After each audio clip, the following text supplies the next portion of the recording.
Hello అండి అందరికీ. ఇదిగో నేను చేపల కూర కోసం కావాల్సిన ఇంగ్రీడియంట్స్ అన్నీ చూపిస్తున్నాను.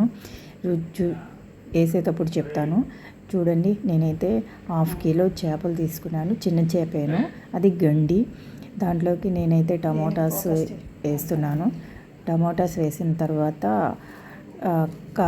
ఆనియన్స్ వేస్తున్నాను. పచ్చిమిర్చి ఆప్షనల్ అండి, నేనైతే వేసుకోవట్లేదు. మీరైతే ఇష్టమంటే వేసుకోండి. పచ్చిమిర్చి కూడా వేసుకుంటే బాగుంటుంది. నేనైతే ఉప్పు వేస్తున్నాను. ఉప్పే మెయిన్ కదా అండి చేపల కూరలో. నేనైతే 6 స్పూన్ల దాకా 4 స్పూన్ల దాకా వేసాను. ఇంకా ఉప్పు బాగా తినే వాళ్ళైతే 6 స్పూన్లు వేసుకోండి. నేనైతే పసుపు వేస్తున్నాను. పసుపు 3 టేబుల్ స్పూన్లు వేసాను. ఇదిగో ఇక నేను కారం వేస్తున్నాను.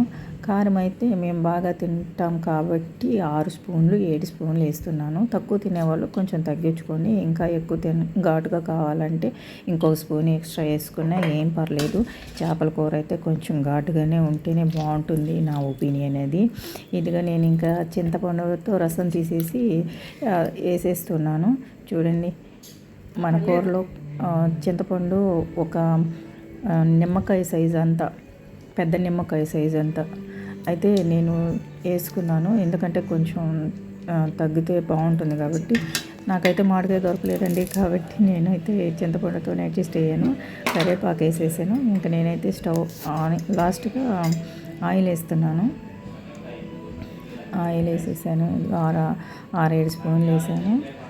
అంటే నాకు క్వాంటిటీ పరంగా నేను మామూలుగా వేసేస్తున్నాను. ఇదిగో స్టవ్ ఆన్ చేసేసి మన కూర అయితే రెడీ అయిపోతుంది. ఇదిగో చూడండి, ఇంకా స్టవ్ మీద పెట్టేసి ఒక 20 నిమిషాలు ఉడికిచ్చామంటే సరిపోతుంది. దాంట్లో మెంతులు పొడి వేయాలి కాబట్టి మెంతులు, ధనియాలు వేసి వేపేసి నేనైతే ఒక 10 నిమిషాల తర్వాత